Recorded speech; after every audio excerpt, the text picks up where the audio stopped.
Maligayang araw kaibigan, welcome to my channel. Ang muling pagkabuhay ni Jesus. Lucas 24 verse 1 to 12. Maagang maaga pa ng araw ng linggo, ang mga babae ay nagbalik sa libingan, dala ang mga pabangong inihanda nila. Nang dumating sila doon, nakita nilang naigulong na ang batong nakatakip sa libingan. Ngunit nang pumasok sila, wala roon ang bangkay ng Panginoong Hesus. Samantalang nagtataka sila kung ano ang nangyari, biglang lumitaw sa tabi nila ang dalawang lalaking nakakasilaw ang damit. Dahil sa matinding takot, sila'y nagpatira pa. Tinanong sila ng mga lalaki, bakit ninyo hinahanap ang buhay sa lugar ng mga patay? Wala siya rito, siya'y muling nabuhay.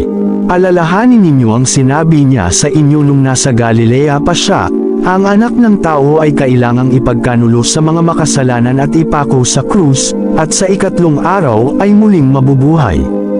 Naalala nga ng mga babae ang mga sinabi ni Jesus noong una, kaya't umuwi sila at isinalaysay nila sa 11 at sa iba pa nilang kasamahan ang buong pangyayari. Ang mga babaeng ito ay sina Maria Magdalena, Juana, at Maria na ina ni Santiago.